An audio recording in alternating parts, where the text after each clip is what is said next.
Greetings. Welcome to Dr. English's Book Lovers Book Club. I'm Dr. English and I teach English. This week I'm reviewing Girl in Pieces. It's by Kathleen Glasgow.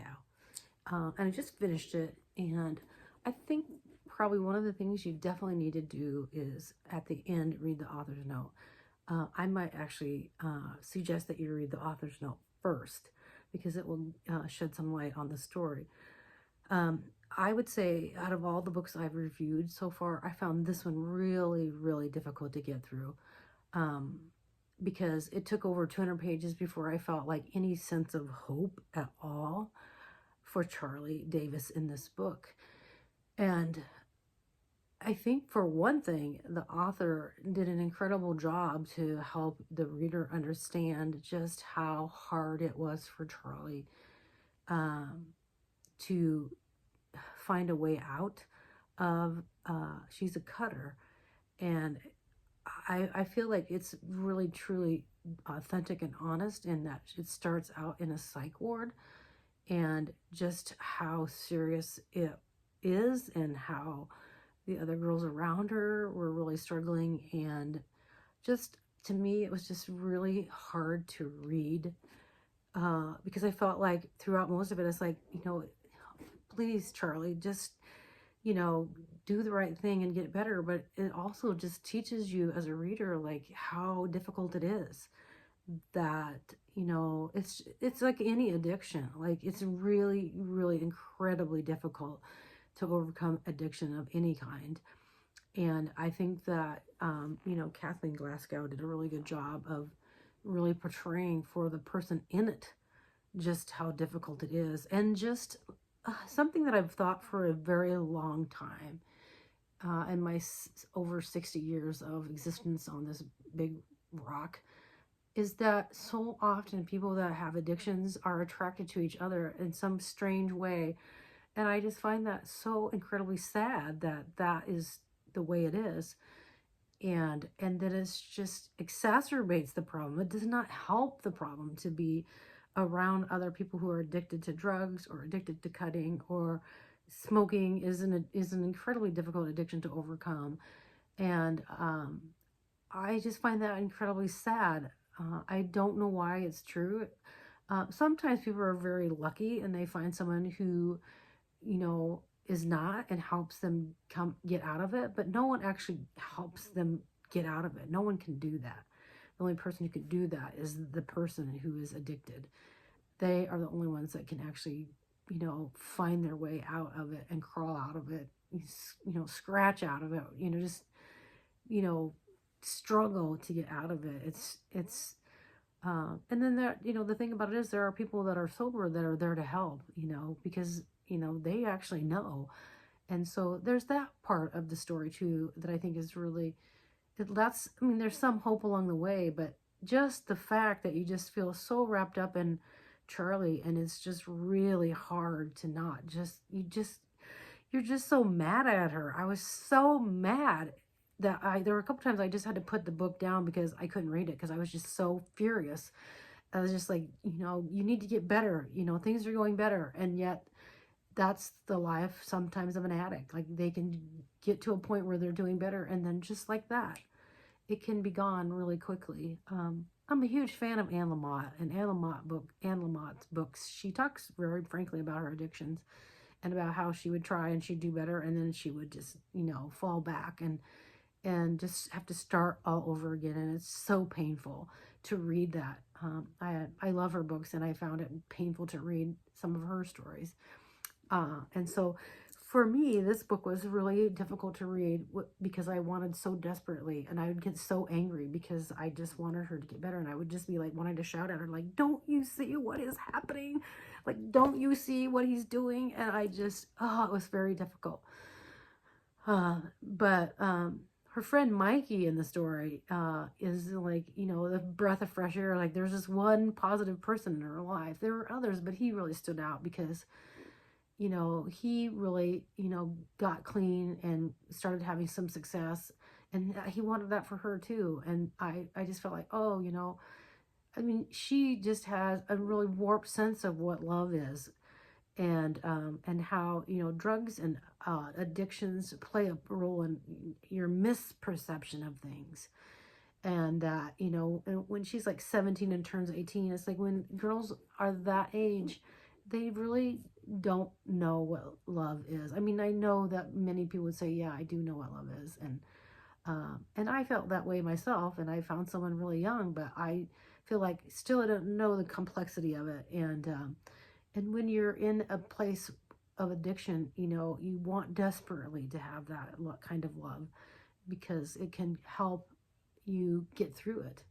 And so, and I feel like that's kind of the mixture of what Charlie was trying to find, that kind of love, the kind of unconditional love that she really needed to, you know, that would support her through it. And she finds it, you know, eventually, with people around her who they see what's going on, and they try. And but a lot of addicts keep everything pretty secret too. So and it was really hard for me to find a place to write, because literally it wasn't until like after 200 pages, over 250 pages, more like 300 pages, where I really felt like, you know, I felt like, oh yeah, it was just hard to read that, you know, just all, it's so ugly. I mean, the stuff that happens to her is so incredibly ugly, and it's hard to read that kind of ugliness in the world. It's like we try so much to stay in our little bubbles, but there's a lot of ugliness in the world, and to see it so plainly and so gut-wrenchingly, it's really difficult to read it. So I'm going to read one that's not quite that bad. There's not, you know, it's just, it's to me like it's the you know, the just the ordinary part of her life that she had a little bit, you know, at one point. So under the sink is where I find his stash of bottles. I wonder where he keeps his other stash, the one Linus was talking about. Through the back door window, I can see a sturdy wooden building in the yard surrounded by fat cactuses. Bare feet slap on the hardwood floor. Riley stands beside me at the window, droplets flaring off of him as he rubs a towel against his head. It's my recording studio. I built it with some of the money from the second and last long home record that I was on. Kind of ramshackle, nothing fancy inside or anything, but it works. At least it used to. He runs his fingers through his hair. How come you're not in a band anymore, I ask. I mean, you guys were kind of famous, right? He shrugs. It's the same old rock and roll story. Boy joins band gets big, or almost big, nearly big, big enough, anyway, so that eagles grew, money floated from the sky, excess occurred, demons were created, or, in my case, simply crawled to the surface after remaining carefully cloaked. And what was once high and mighty thus fell really beeping hard back to earth. The end. Do you still play? He's gazing at the studio with a faraway look in his eyes. Sure, sometimes. He clears his throat, gives his hair a final scrub with the towel. But you know what I'm really good at? Being a disappointment. You've got to work with the talent you're born with, I guess. He throws the towel on the kitchen counter. Let's hit the road, strange girl. Don't want to make Linus mad. We're quiet as we walk, me pushing my bicycle. Being a disappointment, he said. I was always disappointing people too, like my mother, my teachers. After a while, why bother trying? I can see what Riley's talking about. And Riley is a young man that she meets after she moves to Tucson, Arizona, after she's released from the psychiatric ward, because her grandmother and mother can't afford to keep her there. And her mother can't take care of her. Her mother's abusive, and so she knows it won't work for her to go with her mother. So her old friend Mikey, who is in a band, she reaches out to him, and he gives her money, and she gets other money to go on a bus from Minnesota to Tucson, Arizona. And she meets Riley at a coffee shop. I'm not going to give any spoilers, but that relationship is exactly what she doesn't want, but yet she feels it's such an intense, I would say she thinks it's love, but it's just, to me, it's lust. But maybe there's some love in it too, because she's so desperately seeking that to heal. She's trying to find healing in another person instead of herself, and so. And then the other question I always, talk about is, and this was the book I think that was one that my book groups read or did a book talk on, and they said they would not teach this in a class because of the suicidal ideation in this book.